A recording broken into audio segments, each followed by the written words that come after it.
Assalamualaikum warahmatullahi wabarakatuh. Jumpa lagi di channel Bukhari Adam. Sesuai dengan apa yang kita janjikan di video sebelumnya, pada video kali ini kita akan bahas tentang keagungan mukjizat Al-Quran di atas mukjizat lainnya. Kita berharap dengan video ini menambah wawasan kita tentang keagungan Al-Quran dan mampu meningkatkan keimanan kita terhadap Al-Quran. Jadi sahabat sekalian, Allah menganugerahi Nabi dan Rasulnya dengan mukjizat yang menunjukkan kebenaran risalah yang mereka sampaikan. Namun perlu dicatat bahwa mukjizat yang datang sebelum Nabi Muhammad SAW jelas dan nyata adanya, yaitu mukjizat diberikan berdasarkan kebutuhan umatnya kala itu. Mukjizat yang diberikan kepada Rasulullah bersifat intelektual, logis, dan retorikal yang mampu mengubah manusia dari berbagai penyangkalan dan kegelapan yang sebenarnya menuju kondisi masuk akal dan cocok dengan intelektual. Atau Anda dapat menyebutnya sebagai kondisi yang sesuai nalar dan intelektual. Mukjizat Al-Quran adalah mukjizat intelektual yang sangat cocok dengan fakta bahwa pesan Islam ditujukan untuk seluruh umat manusia selamanya. Oleh karena itu, secara fundamental, Al-Quran tidak akan pernah bisa dipalsukan oleh semua ilmu pengetahuan dan budaya manapun. Mukjizat dari agama ini pada dasarnya akan terkuak sesuai dengan tingkat kecerdasan manusia. Keautentikan Al-Quran tidak akan pernah bisa dihilangkan atau diganti baik oleh tempat maupun oleh waktu. Setiap nabi dikaruniai tanda kenabian secara fisik atau mukjizat yang muncul selama ia masih hidup. Mukjizat itu pun akan berakhir seiring wafatnya. Inilah kondisi para nabi. Rasulullah Muhammad SAW diutus dengan membawa Al-Quran sebagai mukjizat yang kekal. Nabi Muhammad wafat dan mukjizatnya dalam bentuk Al-Quran menjadi cahaya dan petunjuk serta menjadi bukti yang kekal terhadap agama Islam. Ini membuktikan bahwa Islam adalah agama yang telah Allah pilih untuk hambanya. Allah tidak menerima agama apapun selain agama Islam. Penduduk dan bangsa-bangsa lain mewarisi hukum dan peraturan dari nabi mereka, namun mereka tidak mewarisi mukjizat apapun setelah kewafatan nabinya.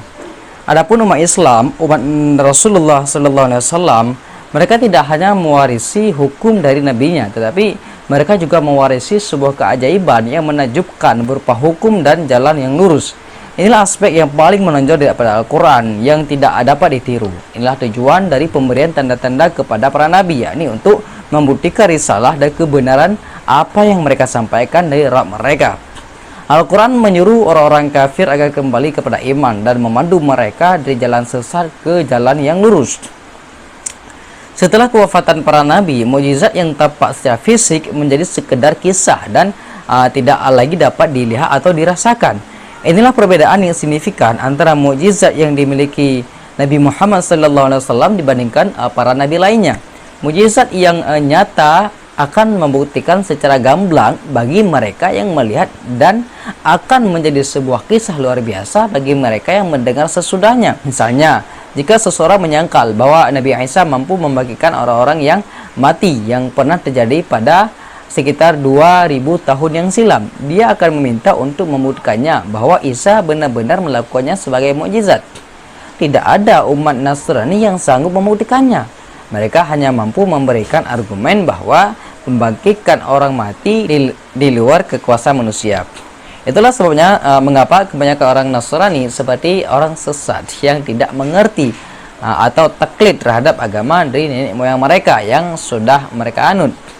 Mukjizat nyata yang telah diyakini kuat oleh mereka yang melihat dan menyaksikannya langsung, akan tetapi mereka tetap menolak kebenarannya dari generasi ke generasi. Umat Islam percaya pada mukjizat para nabi terdahulu. Mereka mengimani hal itu karena Al-Quran dan Sunnah Nabi menginformasikan akan mukjizat tersebut.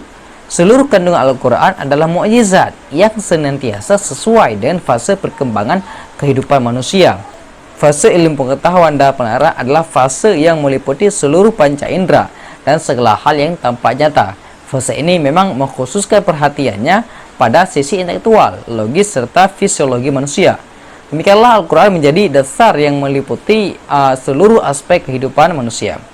Nah, kesimpulan ini berdasarkan pernyataan Ar-Rafi', yaitu Al-Quran telah menggambarkan sistem alam semesta yang kemudian dikaji dan diteliti oleh para ilmuwan dalam semua aspek. Terlepas dari semua penemuan dan penelitian mereka tidak disertai keimanan, namun mereka masih menganggap cara penggambaran Al-Quran terhadap alam semesta sebagai hal yang sangat unik dan menakjubkan.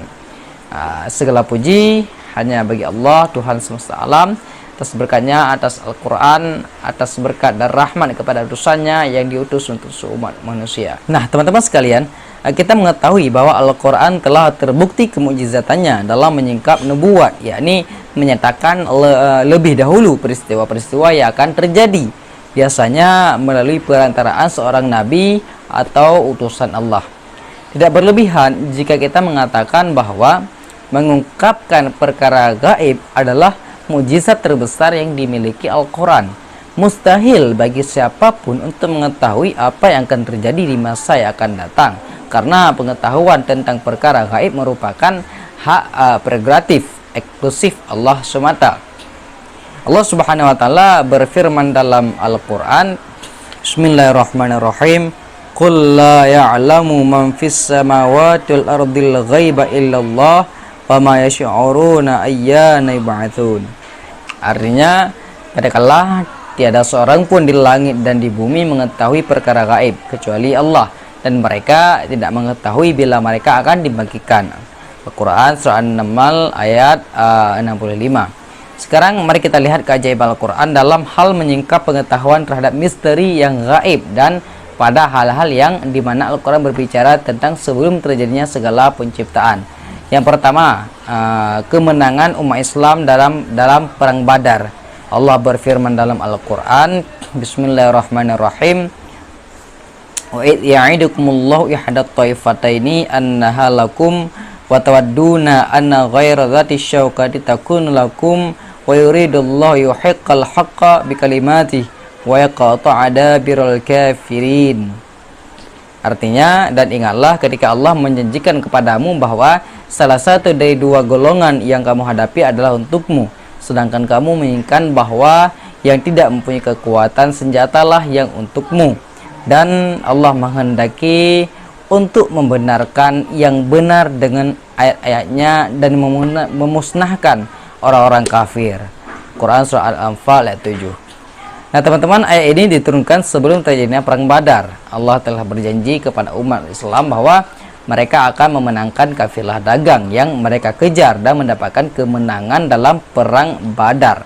Lalu siapakah yang memberitahukan Nabi Muhammad bahwa kafilah dagang akan melarikan diri dengan aman dan umat Islam akan menang dalam perang Badar? Kedua, kematian Abu Lahab dan Al-Walid dalam kekafiran. Allah menyebutkan tentang Al-Walid, Bismillahirrahmanirrahim, Sa'uslihi sakar. Artinya, aku akan memasukkannya ke dalam neraka sakar.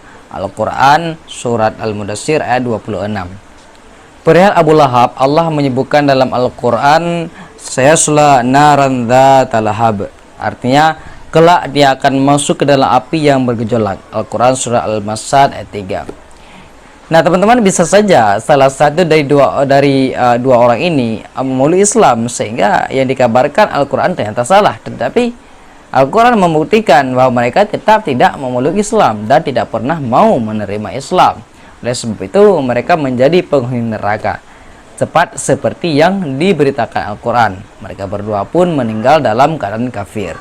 Oke, teman-teman, barangkali cukup di sini dulu bahasan kita. Insya Allah kita jumpa lagi di video selanjutnya. Insya Allah di video selanjutnya kita akan membahas tentang rahasia disiplin orang Jepang. Mudah-mudahan bisa memotivasi kita, menginspirasi kita untuk lebih disiplin dalam segala hal. Dan terima kasih kepada teman-teman yang sudah menonton video ini. Sampai jumpa di video selanjutnya. Akhir kata, wallahu a'lam bishawab. Assalamualaikum warahmatullahi wabarakatuh.